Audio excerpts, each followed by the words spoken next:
अल्हम्दुलिल्लाह नहमदुहु व नस्तईनुहु व नस्तगफिरुहु व नु'मिनु बिही व नतवक्कलु अलैहि व नऊज़ु बिल्लाहि मिन शुरूरि अनफुसिना व मिन सय्यिआति अअमालिना मन यहदिहिल्लाहु फला मुضिल्ल लहु व मन युضलिल्हु फला हादिय लहु व नशहदु अन ला इलाहा इल्लल्लाहु वहदहु ला शरीका लहु वनशहद अन्न मुहम्मदन अब्दुहु व रसूलुहु सल्लल्लाहु अलैहि वसल्लम अम्मा बाद फ़अऊज़ु बिल्लाहि मिनश शैतानिर रजीम बिस्मिल्लाहिर रहमानिर रहीम व यौम यअद्दु ज़ालिमु अला यदैहि यक़ूल या लैतनी इत्तख़ज़तु मअर रसूलि सबीला या वैलता लैतनी लम अत्तख़िज़ फ़ुलानन ख़लीला लक़द अज़ल्लनी अनि ज़िक्रि बअद इज़ जाअनी व कान अश-शैतानु लिल इंसानि ख़ज़ूला ஸதகல்லாஹுல் அலியுல் அஸீம். அகில உலகையும் படைத்து பரிபாலித்து ரட்சிக்கும் அல்லாஹுக்கே எல்லா புகழ் முரித்தானது.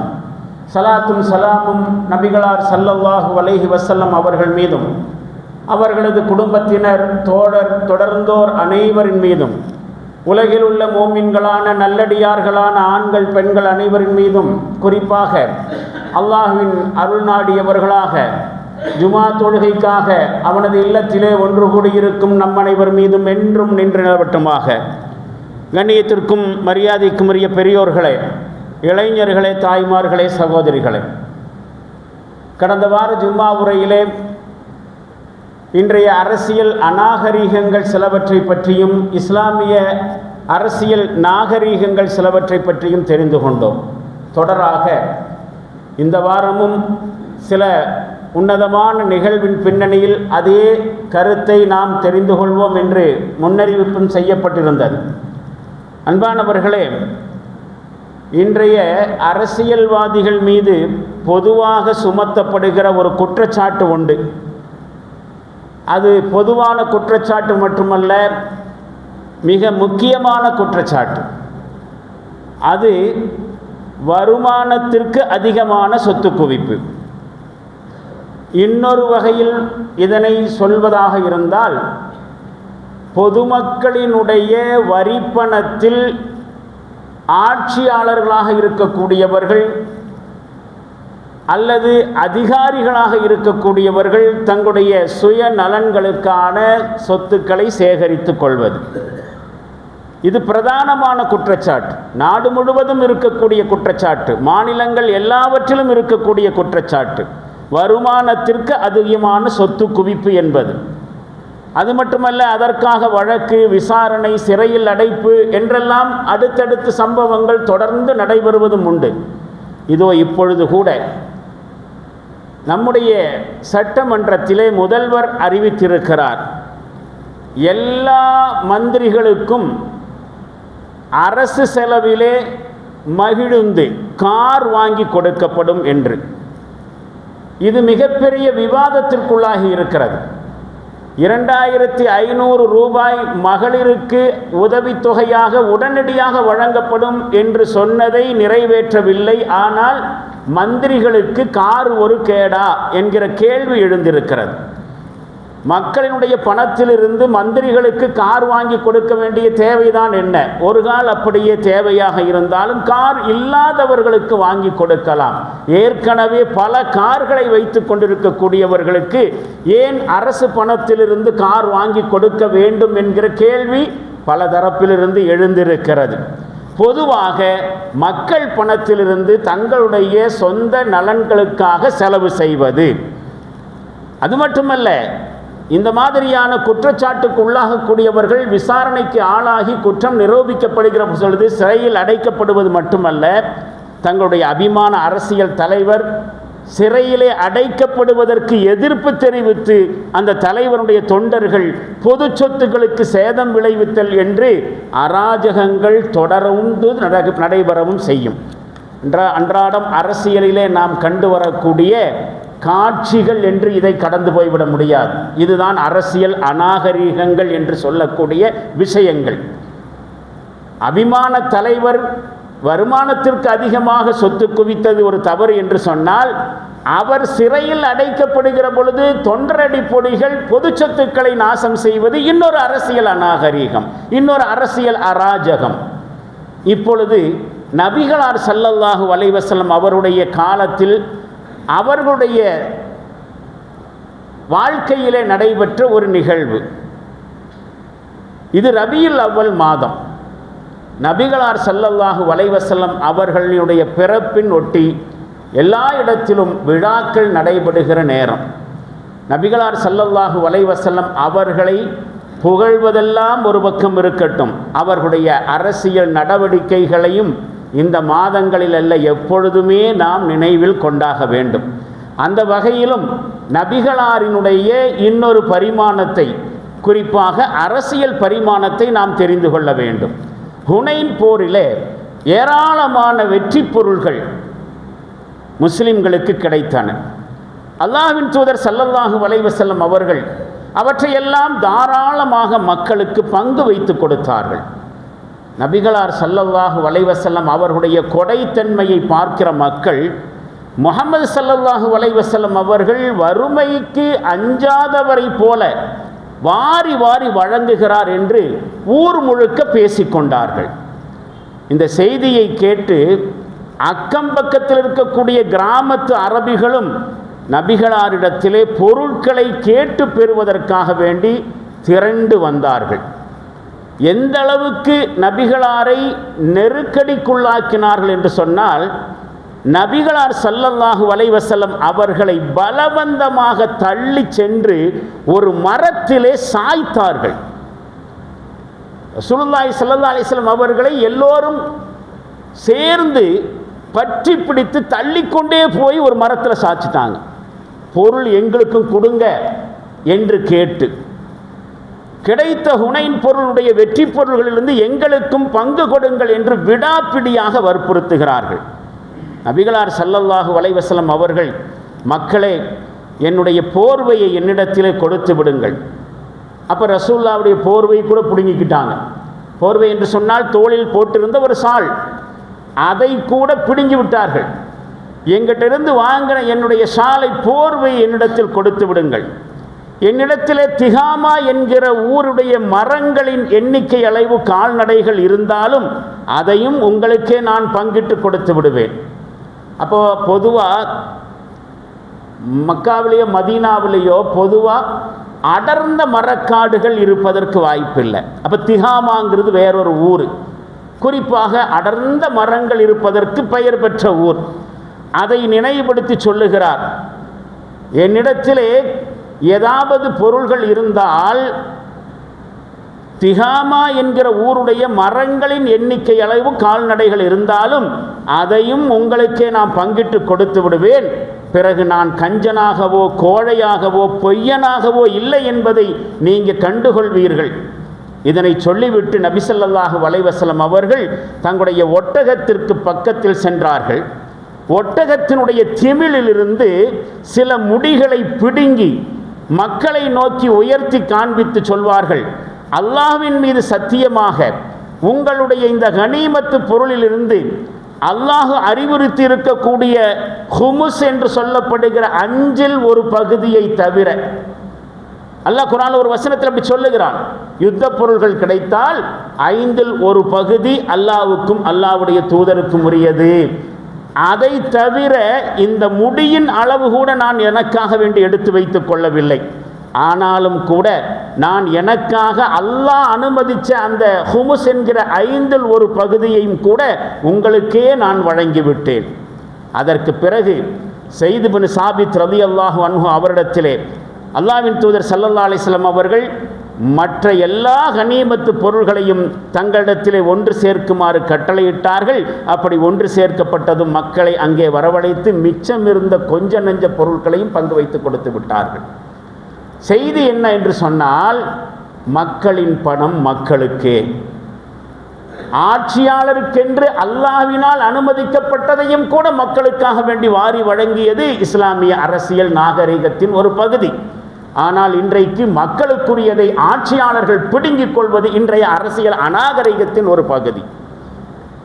இதே மாதிரி தான் இறை தூதர் ஸல்லல்லாஹு அலைஹி வஸல்லம் அவர்கள் மூலம் இப்படி விதையூன்றிய இஸ்லாமிய ஆட்சி சீராக வளர்ச்சி அடைந்து விரிந்து பரவி இரண்டாம் ஹலீஃபா ஹதரத் உமர் அல் ஃபாரூக் ரலியல்லாஹு அன்ஹு அவருடைய ஆட்சி அமைவதற்குள் மிகப்பெரிய அளவுக்கு பூத்து படர்ந்து பரவ ஆரம்பித்தது. நபிகளார் ஸல்லல்லாஹு அலைஹி வஸல்லம் அவருடைய ஆட்சிக்கு பிறகு அமைந்த நேர்வழி நின்ற 4 ஹலீஃபாக்களின் ஆட்சி முறை நபி ஸல்லல்லாஹு அலைஹி வஸல்லம் அவர்களுடைய அரசியல் பண்புகளை, அரசியல் மாண்புகளை இந்த உலகத்திற்கு மேலும் மேலும் உயர்த்தி காட்டிக்கொண்டே சென்றது. இன்றைக்கு பார்க்கிறோம். இதனையே இன்னொரு கோணத்திலும் நாம் புரிந்து கொள்ள வேண்டும். குடும்ப அரசியலும் குடிமக்கள் அரசியலும் ரெண்டு வேற வேற. இன்று நடப்பது குடும்ப அரசியல், தேவைப்படுவது குடிமக்களுக்கான அரசியல். உமர் ரலியல்லாஹு அன்ஹு அவருடைய ஆட்சி காலம் இஸ்லாத்தினுடைய உலகத்தை, இஸ்லாமிய ஆட்சியை, இஸ்லாமிய அரசியல் கலாச்சாரத்தை உலகத்திற்கே உணர்த்திய ஒரு பொற்காலம் உமர் ரலியல்லாஹு அன்ஹுடைய ஆட்சி காலம்.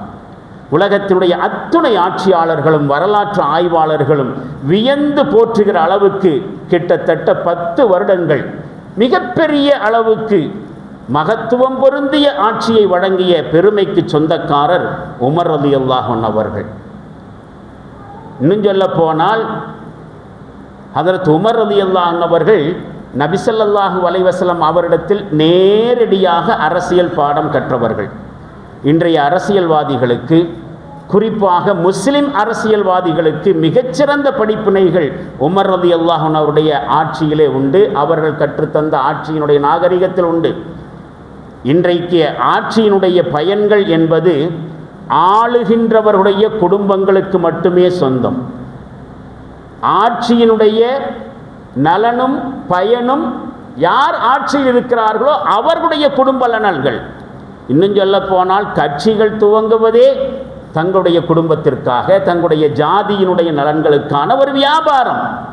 சரியாக சொன்னால் புண் பிடித்து அந்த புண்ணிலே சீல் பிடித்து அந்த சீல் புறையோடி போய் முடை நாற்றம் அடிக்கக்கூடிய இப்படிப்பட்ட இன்றைய அரசியலிலும் அபூர்வமான சில குரல்கள் எழுந்தது. இந்த நாட்டுக்கு இஸ்லாத்தினுடைய ஹலீஃபா உமரினுடைய ஆட்சி தான் வர வேண்டும் என்று. இன்றைய ஆட்சியாளர்களும் கூட உமர் ரலியல்லாஹு அன்ஹு அவருடைய ஆட்சியை சிலாகித்து சொல்லியிருக்கிறார்கள். இந்தியாவுக்கு உமர் அவர்களுடைய ஆட்சி தான் வேண்டும் என்று பல அரசியல்வாதிகள் அன்றைக்கும் பேசினார்கள், இன்றைக்கும் பேசிக் கொண்டிருக்கிறார்கள். உமர் ரலியல்லாஹு அன்ஹு அவருடைய ஆட்சி காலம் கடந்து போய் 1400 வருஷங்களுக்கு மேலாகிவிட்டது.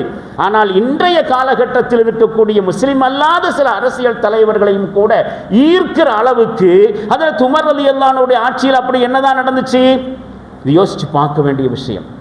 ஷாம் என்கிற சிரியா நாட்டினுடைய ஒரு பகுதியாக இருந்த ஹிம்ஸ் நகரத்திற்கு ஆளுநராக நியமிக்கப்பட்டிருந்த முஆவியா ரலியல்லாஹு அன்ஹு அவர்களை பதவி நீக்கம் செய்த பிறகு அந்த இடத்திற்கு ஒரு நல்ல ஆளுநரை நியமிக்க வேண்டிய ஒரு கட்டாயம், ஒரு நெருக்கடி ஏற்படுகிறது. அந்த நாளிலே 2வது ஹூஃபா என்று அழைக்கிற அளவுக்கு மிகப்பெரிய ஒரு வர்த்தக நகரம், ஒரு பிசினஸ் ஹப், இது ஹிம்ஸ் என்று சொல்லக்கூடிய ஒரு மாகாணம். அங்கிருக்கக்கூடிய மக்கள் எந்த ஆளுநரோடும் இணங்கி போகிற மனோநிலையில் இருக்கவில்லை. எப்பேற்பட்ட கவர்னரை நியமனம் செய்தாலும் அவரை எதிர்த்து அவருக்கு முரண்படக்கூடியவர்களாக இருந்தார்கள். யாரை நியமித்தாலும் ஏதாவது குற்றங்குறைகளை சொல்லி அவரை பதவியில் இருந்து விலக்குவதுதான் அந்த ஹிம்ஸ் மாகாண மக்களுடைய நிலையாக இருந்துச்சு. இது உமர் ரலியல்லாஹு அன்ஹு அவர்களுக்கு மிகப்பெரிய அளவுக்கு ஒரு மன உளைச்சலை ஏற்படுத்தியது. உடனடியாக அவர்கள் முக்கியமான நபித்தோழர்கள் சஹாபாக்களை எல்லாம் அவசரமாக கூட்டினார்கள். ஆலோசனை மன்றத்திற்கு வர சொல்லி கட்டளை போடுகிறார்கள். ஆலோசனை மன்றம் கூடியதும் உமர் ரலியல்லாஹு அன்ஹு அவர்கள் வந்திருக்கக்கூடிய ஆலோசனையாளர்களை எல்லாம் நோக்கி சொல்வார்கள், இந்த ஷாம் நகர மக்களுக்கு என்னதான் ஆச்சு? நாம் கொஞ்சம் மென்மையான, கொஞ்சம் சாஃப்டாக இருக்கக்கூடிய நபரை ஒரு ஆட்சியாளராக நியமித்தா அவரை பலவீனப்படுத்தி விடுகிறார்கள்.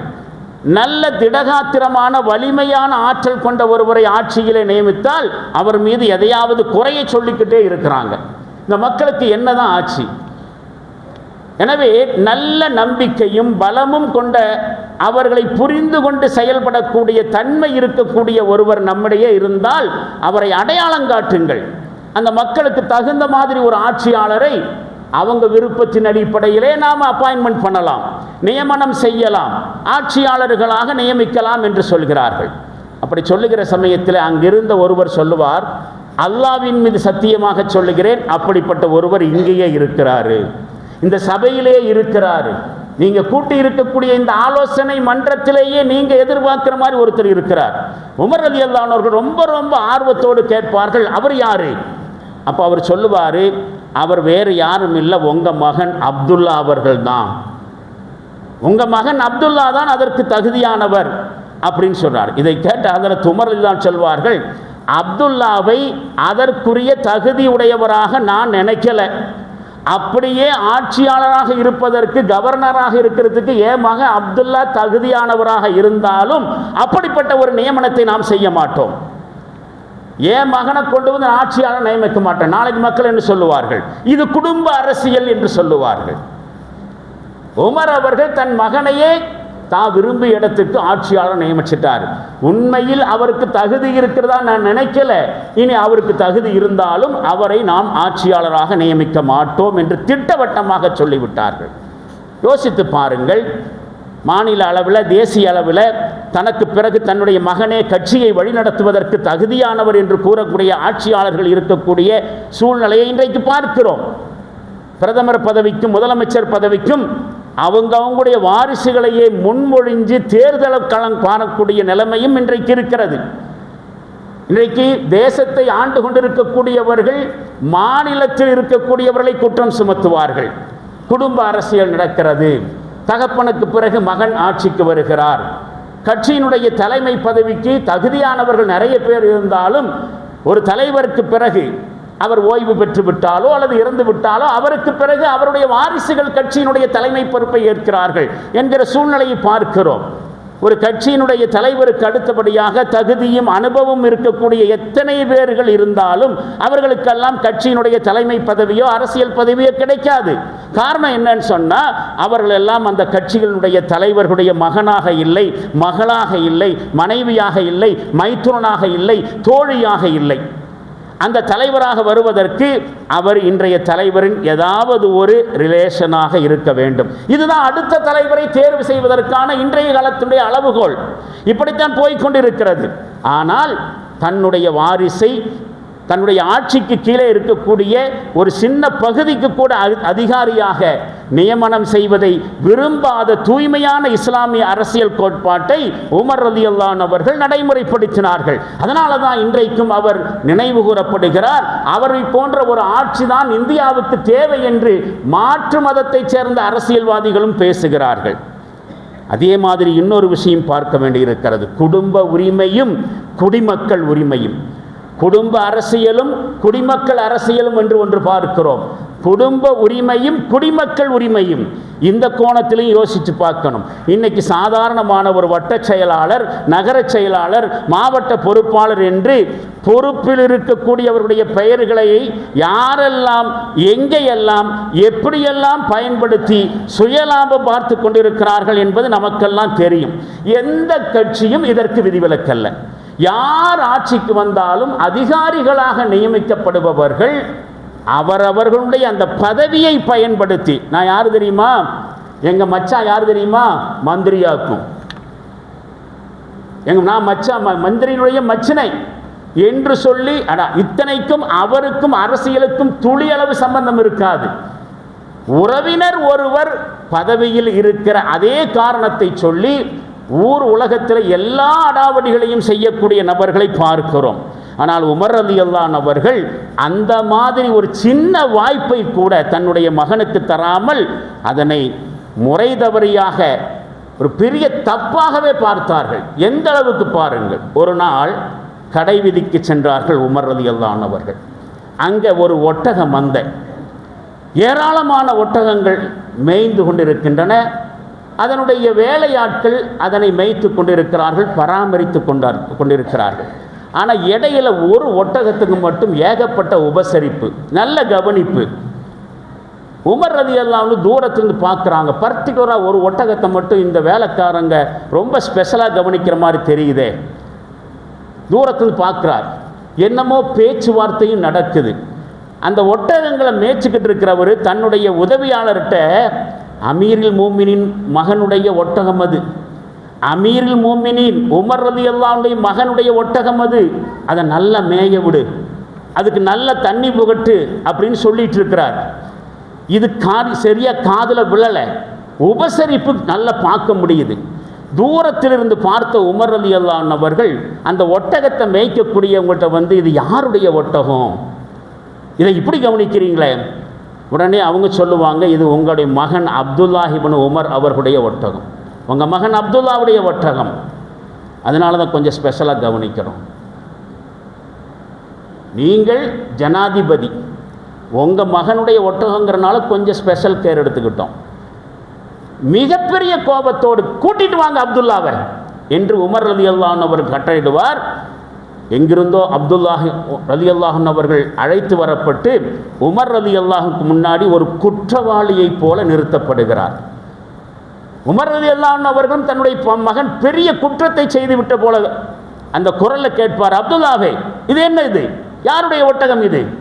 உடனே அப்துல்லா சொல்லுவார், என் அருமை அப்பா, நான் தான் இதை வாங்கினேன், விலை கொடுத்து வாங்கினது என்னுடைய ஒட்டகம்தான் என்று அவர் சொல்கிறார். மேய்ச்சலுக்காக வேண்டி இவங்கள்ட்ட கொடுத்துருக்கிறேன், ஏன் ஒட்டகம்தான். அப்போ உமர் ரலியல்லாஹு அன்ஹு சொல்லுவார்கள், உன்னுடைய ஒட்டகத்தை பார்க்கக்கூடிய மக்கள் என்ன சொல்கிறாங்க, அமீருல் மோமினின் மகன் ஒட்டகத்தை நன்றாக மேய்த்துக்கொள், அமீருல் மோமினின் மகன் ஒட்டகத்துக்கு நல்ல தண்ணி புகட்டு என்று வார்த்தைக்கு வார்த்தை அமீருல் மோமினினுடைய மகனுடையது அப்படின்னு சொல்கிறது உனக்கு கேட்குதா இல்லையா? ஆமாம், நானும் கேட்டேன், ஆட்சியாளருடைய மகனின் ஒட்டகம் சொல்ல கேட்டேன். அப்போ உமர் ரலியல்லாஹு அன்ஹு சொல்லுவார்கள், இந்த ஒட்டகத்தை நீ விலை கொடுத்து வாங்கியதாகவே இருந்தாலும் அமீருல் மோமினினுடைய மகனுடைய ஒட்டகம் என்று அரசியல் தலைமையினுடைய புகழை உன்னுடைய ஒட்டகத்திற்கு மேய்ச்சலுக்கு பயன்படுத்தி விட்டாய். ஆட்சியாளருடைய புகழை உன்னுடைய ஒட்டகத்தினுடைய மேய்ச்சலுக்கு நீ பயன்படுத்திட்ட. இத்தனைக்கு அவர் ஒன்றும் பர்பஸாக நான் உமர் ரலியல்லாஹு மகனாக்கும் என் ஒட்டகத்தை நல்லா மேய்ச்சிக்குங்க அப்படின்னால சொல்லலை. மக்களாக பார்த்து என்ன செய்கிறாங்க, இது ஹலீஃபாவுடைய மகனுடைய ஒட்டகம், கொஞ்சம் நல்லா மேய்ச்சிருங்கன்னு சொல்கிறார். இவர் சொல்லலை. ஆனாலும் கூட இந்த மக்கள் சொல்வதை நீ கவனிச்சிருக்கிற, சொன்னதை கேட்டியா? அமீருல் மோமினின் மகனுடைய ஒட்டகம் சொல்கிறாங்க. ஆமாம் சொன்னாங்க, நான் ஒன்றும் அப்படி சொல்லலையே. ஆனாலும் கூட உன்னுடைய தகப்பனார் ஜனாதிபதி ஹலீஃபா என்கிற அந்த புகழை உன்னுடைய ஒட்டகத்தினுடைய மேய்ச்சலுக்கு பயன்படுத்தி விட்டாய். அதனால அந்த ஒட்டகத்தை விற்று பைத்துல் மால் அந்த காசை கொண்டு போய் கொடுத்துரு. ஒட்டகத்தை விற்பனை செய்து பைத்துல் மாலில் சேர்த்து விட வேண்டும், அரசு கஜானாவில் சேர்த்து விட வேண்டும் என்று கட்டளையிடுகிறார். இப்படி ஒரு ஆட்சியாளரை உலகம் பார்த்திருக்குமா? ஒருபோதும் பார்த்திருக்கவில்லை. அதனால தான் இன்றைக்கும் உலகம் அவருடைய ஆட்சியை விரும்புகிறது. இந்த மாதிரியான ஒரு ஆட்சியாளரை கனவிலும் கூட கற்பனை செய்து பார்க்க முடியாது. இது இஸ்லாமிய அரசியல் நாகரீகம்.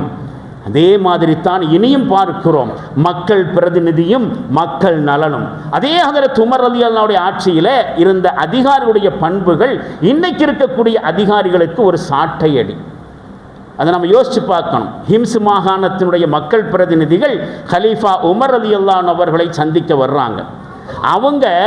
அவங்களுடைய நகரத்தினுடைய கவர்னராக இருந்த சயீத் இப்னு ஆமிர் அவர்கள் மீது 3 முக்கியமான குற்றச்சாட்டுகளை ஹலீஃபா இடத்திலே, ஜனாதிபதி இடத்திலே சமர்ப்பிக்கிறார்கள். நீங்கள் எங்களுக்கு அப்பாயின்மெண்ட் பண்ணியிருக்கக்கூடிய ஆட்சியாளர் சயீத் இப்னு அம்ர், அவர் 3 குற்றச்சாட்டுக்குரியவராக இருக்கிறார். நாங்கள் அவரை விசாரிக்கணும், அவரை உங்கள் முன்னாடி நாங்கள் குற்றச்சாட்டு சொல்ல விரும்புகிறோம், அவரை அழையுங்கள். குற்றம் சாட்டப்பட்ட கவர்னர் வரவழைக்கப்படுகிறார். ஹிம்ஸ் மாகாணத்தினுடைய பிரதிநிதிகள் எதிரே அமர வைக்கப்படுகிறார்கள். ஒரு பக்கம் கவர்னர், எதிரில் மக்கள் பிரதிநிதிகள். ஹிம்ஸ் பிரதிநிதிகள் தங்களுடைய குற்றச்சாட்டுகளை எடுத்து வைக்கிறாங்க. முதல் குற்றச்சாட்டு, நல்லா விடிஞ்சு பளீர்னு வெளிச்சம் வந்த பிறகுதான் இவர் மக்களை சந்திக்க வருகை தருகிறார்.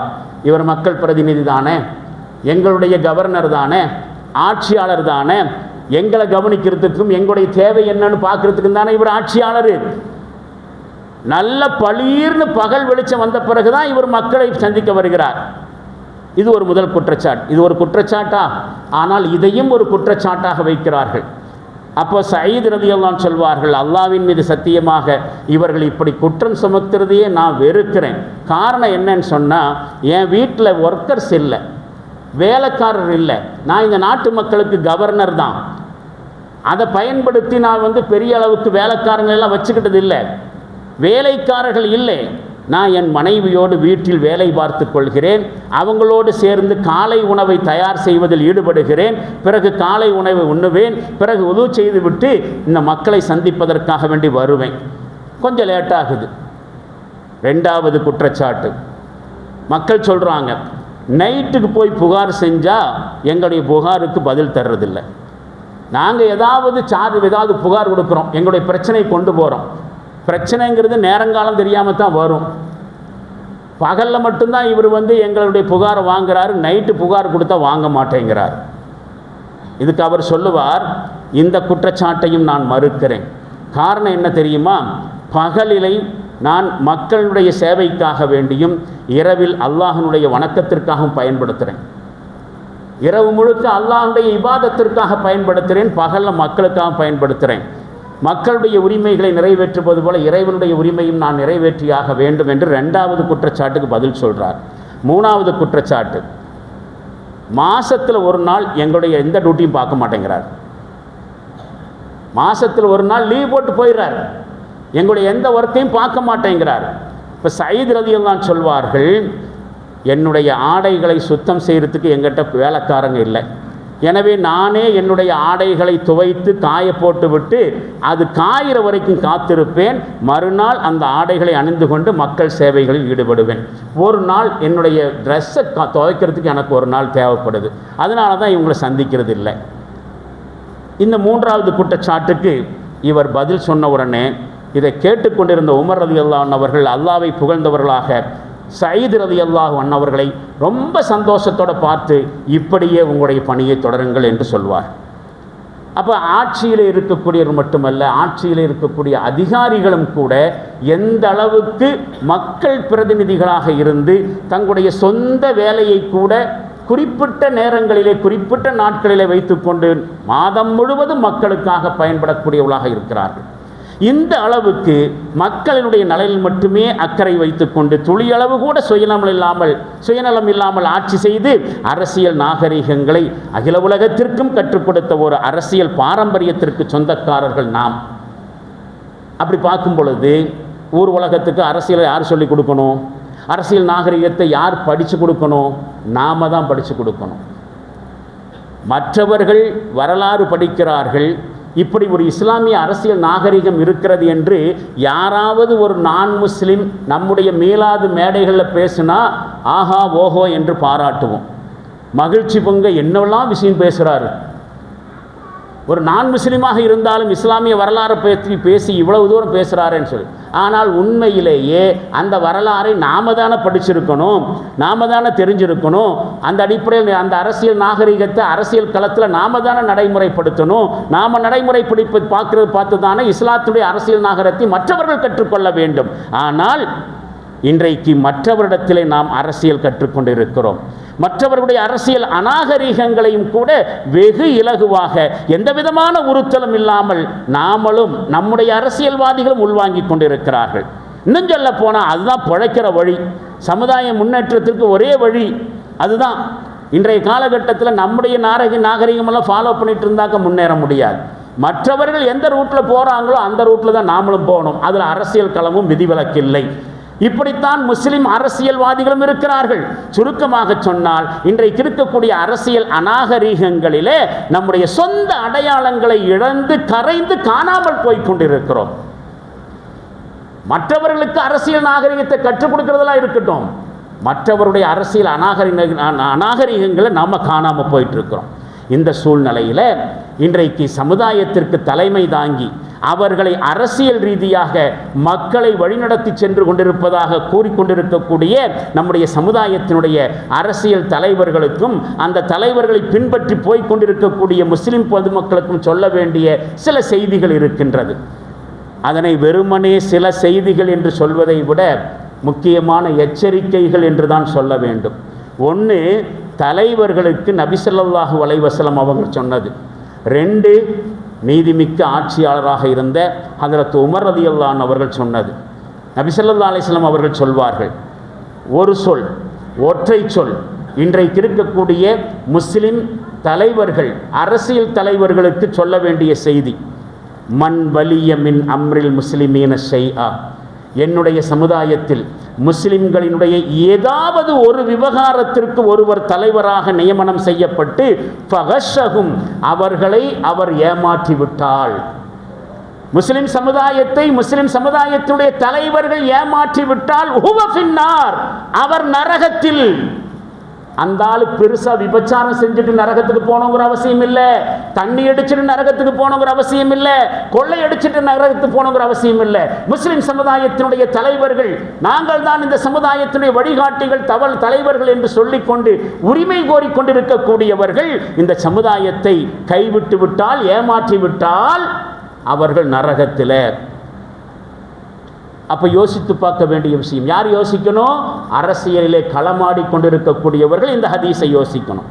இன்னொரு விஷயம், ஹஜ்ரத் உமர் ரலியல்லாஹு அன்ஹு சொன்னார்கள், லக்கது குன்னா அதில்லா, நாம் மிக இழிவானவர்களாக இருந்தோம். ஃபஅஸன் அல்லாஹ் பில் இஸ்லாம், அல்லாஹ் இஸ்லாத்தின் மூலமாக நமக்கு கண்ணியத்தை கொடுத்தான். நம்முடைய கண்ணியம் இஸ்லாத்தின் மூலமாக. வேறு எந்த நாகரீகத்தின் மூலமாக முஸ்லிம் சமுதாயத்திற்கு கண்ணியம் கிடைத்துவிட முடியாது. இஸ்லாம் தான் முஸ்லிம்களுக்கு உண்டான ஒரே கண்ணியம். நாம கேவலமானவர்களாக இருந்தோம், அல்லாஹ் இஸ்லாத்தின் மூலமாக நமக்கு கண்ணியத்தை வழங்கினான். வைதுபு தகைனல் இஸ்ஸத ஃபீ கைரிஹி, அந்த கண்ணியத்தை இஸ்லாம் அல்லாத வேறொரு நாகரீகத்தின் மூலம் நாம் தேடினால் லஅல்லன் அல்லாஹ், அல்லாஹ் நம்மை வழிகெடுத்து விடுவான் என்று உமர் ரலியல்லாஹு அன்ஹு சொன்னார்கள். அப்ப இன்னைக்கு இருக்கக்கூடிய அரசியல்வாதிகளும் அரசியலிலே களம் கண்டு கொண்டிருக்கக்கூடியவர்களும் அநாகரீக அரசியலை மேற்கொண்டால் அதன் மூலம் சமுதாயத்திற்கு இழுக்கு ஏற்படும், சமுதாயத்துடைய கண்ணியம் பாதிக்கப்படும். விஷயம் அதுதான். அப்ப இப்படிப்பட்ட சிந்தனை கொண்டவர்களை தலைவர்களாக, மார்க்க அறிஞர்களாக, வழிகாட்டிகளாக கருதி கொண்டு அவங்களுக்கு பின்னாடி சிந்திக்காமல் செல்லக்கூடிய கூட்டம் பற்றியும், மறுமையில அவங்களுடைய நிலை எப்படி இருக்கும் என்பதை பற்றியும் அல்லாஹ் பல்வேறு வகையான வசனங்களிலே விளக்கி இருக்கிறான். அதிலே ஒரு வசனம், வயௌம யஅதுல் ஸாலிமு அலா யதைஹி யகூல், மேலும் அந்த நாளிலே கொடுமை புரிந்த மனிதன் தன்னுடைய கைகளை கடித்தபடி சொல்லுவான். கை சேதம் அடைகிற பொழுது நகத்தை கடிப்போமா இல்லையா? இப்படி ஆயிப்போச்சே, இதிலிருந்து மீள்வதற்கு என்ன வழி என்று மனுஷன் தன்னுடைய நகத்தையே கடிச்சு போனா இல்லையா? அது மாதிரி ஒரு சந்தர்ப்பத்தை அல்லாஹ் சொல்லி காட்டுகிறான். வயௌம யஅதுல் ஸாலிமு அலா யதைஹி யகூல், அந்த நாளிலே கொடுமை புரிந்த மனிதன் தன்னுடைய கைகளை கடித்தபடி சொல்லுவான், யா லைத்தனி தகதத்து மஅர் ரசூலி சபீலா, அந்தோ பரிதாபமே, நான் இறை தூதருக்கு துணை புரிந்திருக்க கூடாதா? யா வைலதா, எனக்கு ஏற்பட்ட நாசமே, லைத்தனி லம் அத்தகது ஃபுலானன் ஹலீலா, நான் இந்த மனிதனை நண்பனாக ஆக்காமல் இருந்திருக்க வேண்டுமே. துனியாவில் வாழுகிற பொழுது எவனுக்கு பின்னாடி எல்லாமோ நான் போயிட்டு இருந்தேனே, யாரையெல்லாமோ என்னுடைய ஹலீலாக, என்னுடைய நண்பர்களாக ஆக்கி கொண்டிருந்தேனே. லக்கது அல்லல்லனி அனிதிக்ரி பாத இது ஜானி, நான் அவனுடைய வழிகேட்டுக்கு பலியாகி என்னிடம் வந்த அறிவுரையை ஏற்காமல் இருந்து விட்டேனே. எனக்கு குரான் இருந்துச்சு, ஹதீஸ் இருந்துச்சு, ஆனா அவங்க சொன்னதை கேட்டு குரான் ஹதீஸை நான் புறக்கணித்து விட்டேன். வகான ஷைத்தானு லில் இன்சானி ஹதூலா, ஷைத்தான் மனுஷனை மிகவும் ஏமாற்றக்கூடியவன் என்று இப்ப நிரூபணமாயிருச்சு என்று அந்த நாளில் கை செய்யப்பட்டு சொல்லுவான். யார் யாரையெல்லாமோ தலைவராக பின்னால் படந்து போகக்கூடியவர்கள். சூரத்துல் மாஇதா என்கிற 5வது அத்தியாயத்தில் 27வது வசனம். அதே மாதிரி பார்க்கிறோம். வகாலல்லதீன கஃபரு, நிராகரித்தவர்கள் மறுமையில் சொல்லுவார்கள், ரப்பனா அரினல்லதீன அல்லல்லானா மினல் ஜின்னி வல் இன்சி, இந்த நிராகரிப்பார்கள் சொல்லுவாங்களாம், எங்கள் இறைவா, எங்களை வழிகெடுத்த ஜின்களையும் மனிதர்களையும் எங்களுக்கு காண்பிப்பாயாக, எங்களை வழிகெடுத்த மனிதர்களை எங்களுக்கு காண்பித்துத்தான். நஜ்அலுஹா தஹத அக்தாமினா, அவர்களை எங்களுடைய கால்களுக்கு கீழே போட்டு மிதித்து விடுகிறோம். லியகூனா மினல் அஸ்ஃபலீன், அவர்கள் கேவலத்தை ஆழ்த்துவதற்காக, அவர்கள் எல்லாம் கேவலப்படுவதற்காக எங்க காலுக்கு கீழே போட்டு மிதிக்கிறோம், எங்களை வழிகெடுத்த மனுஷங்களை எங்க முன்னாடி கொண்டு வாங்க. நடக்கிற காரியமாது சூரத்துல் அஹ்ஸாப் என்கிற 49வது அத்தியாயத்தில் 29வது வசனம் சொல்கிறது. இன்னொரு வசனம், வயௌம நுகல்லிபு வுஜூஹும் ஃபின்னாரி யகூலூன், எந்த நாளிலே அவர்களுடைய முகங்கள் நெருப்பில் புரட்டி எடுக்கப்படுமோ அந்த நாளில் அவர்கள் சொல்வார்கள், யா லைத்தனா அதான அல்லாஹ் வ தஆன ரசூலா, அந்தோ நாங்கள் அல்லாஹ்வுக்கும் அல்லாஹ்வுடைய தூதருக்கும் கீழ்ப்படிந்து வாழ்ந்தோம் இல்லையே. வகாலு இன்னா ரப்பனா இன்னா அதானா சாததனா வ குபரானா, எங்கள் இறைவா நாங்கள் எங்களுடைய தலைவர்களுக்கும் பெரியவங்களுக்கும் கீழ்ப்படிஞ்சோம், அவங்கள தலைவர்கள் நினச்சிட்டு அவங்க பின்னாடி போனோம், அவங்க சொன்னதையெல்லாம் கேட்டோம். ஃபஅல்லூனா சபீலா, எங்களை அவர்கள் வழிகெடுத்து விட்டார்கள். ரப்பனா ஆத்திஹிம் ரிஃபைனி மினல் அஸாப், அவர்களுக்கு எங்களை விட 2 மடங்கு தண்டனை அளிப்பாயாக. வலஅனஹும் லஅனன் கபீரா, அவர்களை நீ கடுமையாக சபிப்பாயாக. நாங்கள் வழிகட்டு போனதுக்கு எங்களுக்கு இந்த தண்டனையை கொடுக்குறேன்னு சொன்னால் எங்களை வழிகெடுத்த தலைவர்களுக்கு 2 மடங்கு தண்டனையை கொடு அல்லான்னு சொல்லி இந்த மக்கள் சொல்வார்கள். அப்போது எந்த கட்சியிலும் எந்த தலைமைக்கும் பின்னாலும் தொண்டர்களாக இருக்கக்கூடியவர்கள், கேடர்களாக இருக்கக்கூடியவர்கள், நான் இந்த தலைவருக்கு கீழே போகிறேனே, இவர் சொல்வதை கேட்டுக்கொண்டு போகிறேனே, இன்றைக்கு இந்த துனியாவில் இவருடைய பேச்சை கேட்டு எனக்கு சில நலங்கள் கிடைக்கலாம், நாளைக்கு மறுமையில் என்னுடைய நிலைமை என்ன ஆகும்னு சொல்லிட்டு அரசியல் கட்சிகளிலே குண்டாமண்டித்தனமாக பின்னால் போய் கொண்டிருக்கக்கூடியவர்கள் யோசிக்கணும். சட்டமன்றத்தில் ஒரு முஸ்லிம் பெண்மணி பேசுவதை கேட்கிறோம். என்ன பேசுறாங்க அவங்க? இதுவரைக்கும் எந்த சமுதாயத்தினுடைய தலைவர்களும் எந்த சமுதாய கட்சிகளும் எந்த முஸ்லிம் அமைப்புகளும் முஸ்லிம் பெண்களுக்கான உரிமையை பெற்றுத்தரவில்லை, இவர் வந்துதான் முஸ்லிம் பெண்களுடைய பெருமையை காப்பாற்றினார் என்று பேசுகிறார். இருந்துட்டு போட்டோம். ஆனால் சகோதரியே, நாளைக்கு மறுமையில் உன்னுடைய நிலைமை என்னவாகும்? இந்த உலகத்தில் இருக்கக்கூடிய தலைவர்களுக்கு பின்னால் கண்மூடித்தனமாக பின்பற்றி கொண்டு போனால் நாளைக்கு மறுமையில் என்ன ஆகும் என்பதை பற்றித்தான் திருக்குர்ஆன் அப்படி சொல்லுகிறது, ஹதீஸ் இப்படி சொல்லுகிறது. சூரத்துல் அஹ்ஸாப் 33வது அத்தியாயத்தில் 66, 67, 68வது வசனம். எங்களுடைய தலைவர்கள் எங்களை வழிகெடுத்து விட்டார்கள், அவங்களுக்கு 2 மடங்கு தண்டனையை கொடுன்னு சொல்ல வேண்டியிருக்கும். இந்த தலைவர்கள், இந்த தொண்டர்கள் 2 வகை மனிதர்களுக்கும் எச்சரிக்கையாக அல்லாஹ் சொல்லக்கூடிய இன்னொரு செய்தி இருக்கிறது. வபரசுல்லாஹ ஜமீஆ, மேலும் இவர்கள் எல்லோரும் அல்லாஹ்வுடைய அல்லாஹ்வுடைய சன்னிதானத்திலே ஒளிவு மறைவில்லாமல் ஒன்று சேர்க்கப்படுகிற சமயத்திலே ஃபகாலல் துஅஃபாஉ லில்லதீன இஸ்தக்பரு, உலகத்தில் பலவீனமாக இருந்த மக்கள் பெரிய மனிதர்களாக கருதி கொண்டிருந்தவர்களை நோக்கி கேட்பார்கள்.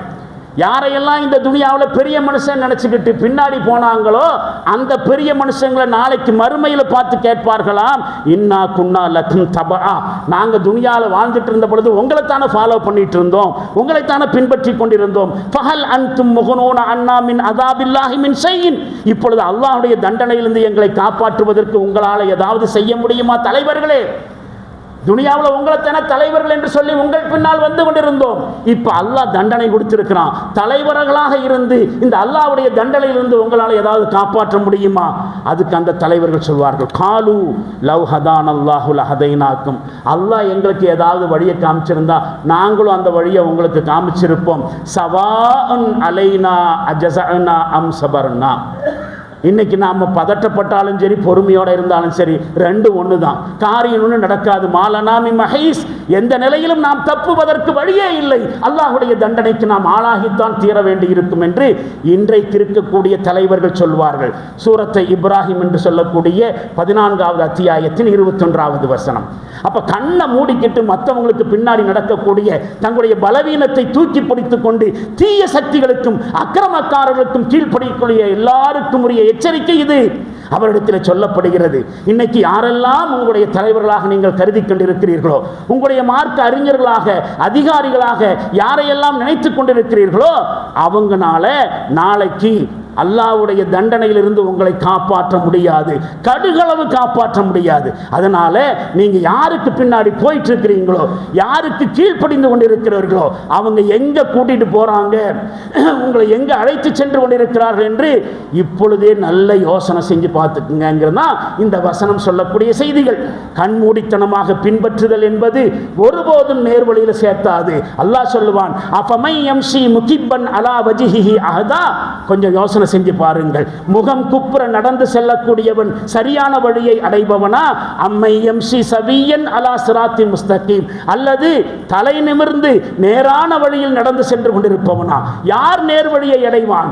குல் ஹுவல்லதி அன்ஷாக்கும், நபியே இந்த மக்களிடத்தில் சொல்லுங்கள், அல்லாஹ் தான் உங்களை படைச்சிருக்கிறான். வஜஅல லக்கும் ஸம்ம வல் அப்சார வல் அஃபிதா, அவன் தான் உங்களுக்கு கண்களை கொடுத்திருக்கிறான் பார்ப்பதற்கு, கேட்பதற்கு செவிகளை கொடுத்திருக்கிறான், பார்க்கிறதுக்கும் கேட்கிறதுக்கும் உறுப்புகளை தந்தது மட்டுமல்ல, வல் அஃபீதா சிந்திக்கக்கூடிய ஆற்றலையும் தந்திருக்கிறான்.